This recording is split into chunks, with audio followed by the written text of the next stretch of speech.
Welcome back, all my witches, to another episode with me, the Mage, where I talk about all different types of spiritual magic and everything you can possibly want to know about magical practices. And today I'm going to be talking about ego. What is the ego? How does it affect magic? And how to have a healthy one. So first, I'd like to say what ego is.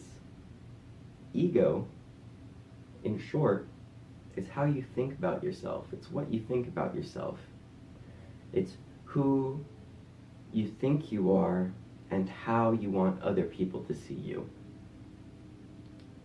This can both be hindering and empowering. For people who have a weakened ego, they think negative thoughts about themselves.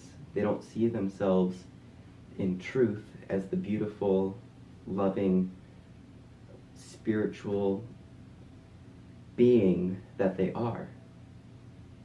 Oftentimes, people who have a saddened ego have depression, or they feel affected by other people's thoughts, and they really let it bring them down. And it's not true. What they think about themselves being not good enough or not having a place isn't true. It's the ego. It's the mind saying it. And if you're dealing with something like that, I'm right there with you. I struggle every day, trying to affirm to myself that I'm doing the best I can. So to keep going, people can have the opposite type of ego, where they just think they are some hot stuff, like they are the frickin' bee's knees of reality, and they're the best. Everything is worse than them. Nothing can compare. Everything they think is right, even if it's wrong. They won't even look at another person's opinion. When you're around one of these people, it can be some of the hardest people to deal with. Because they're just, for lack of a better term, assholes. Everything they do is just crap flying out from themselves. But they do that because it makes them feel good. It makes them feel empowered and strong, and they like to put other people down to boost themselves up. It's all ego. It's not real.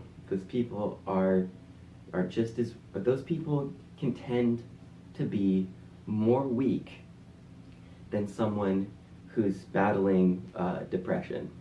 That person is, in my opinion, less worthy of respect than someone who thinks little about themselves. Because, and this is because, they're assholes. That's like the bottom line of it to me, is that they can't empathize or sympathize with people, but they like to put them down. And we've all been in high school or going to, or whatever it is, and we all know that there's like those certain males out there, even females, that just think they are it.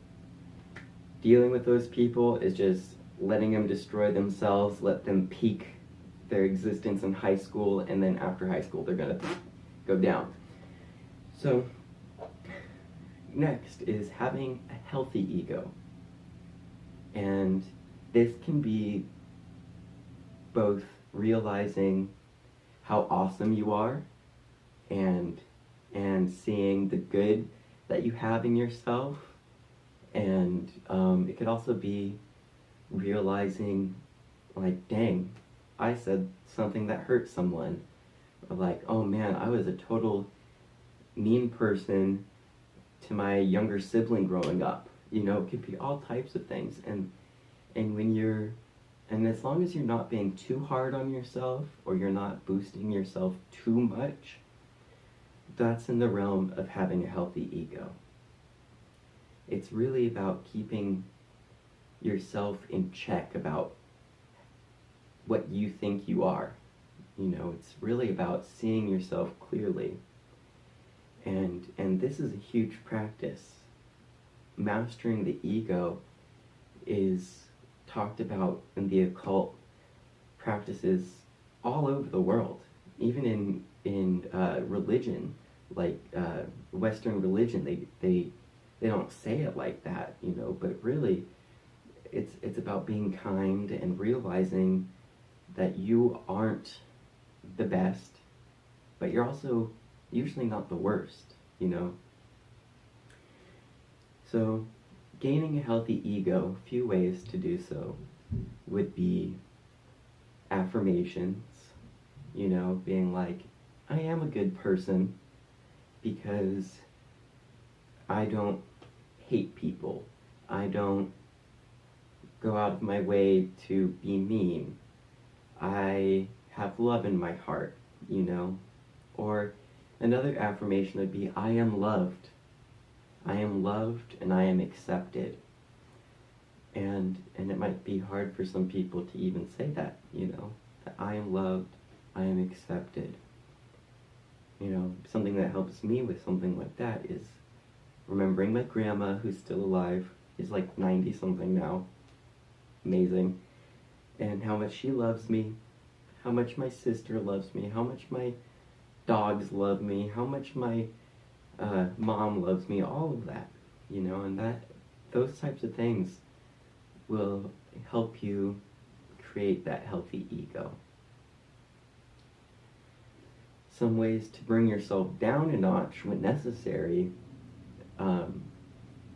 is realizing the things that you've done wrong, owning up to it, saying sorry where you need to, as long as it's not going to hurt you, But let's say, growing up, again, you were mean to your younger siblings, and then you're like, oh crap, I feel so bad about that now.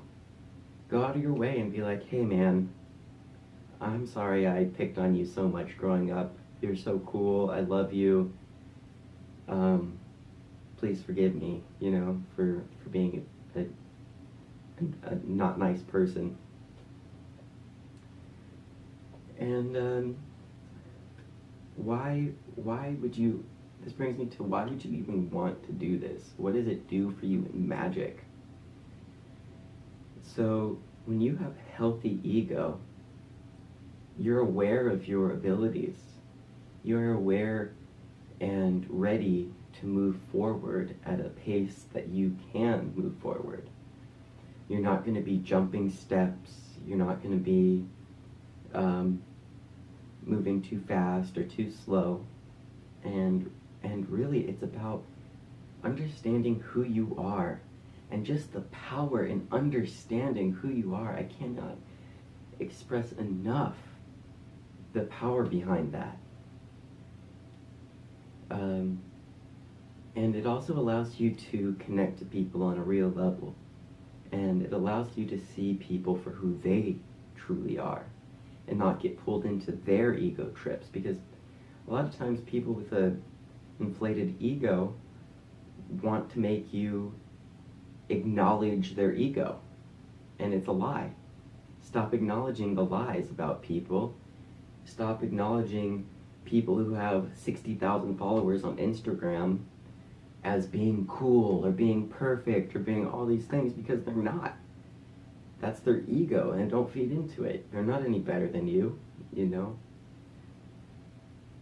And so understanding your preconceptions about everything is super important. And with that little rant, I bid you adieu. Please like and subscribe. I'll keep putting out some of this good information for you, and I hope that it helps enlighten your understanding of reality. Blessed be.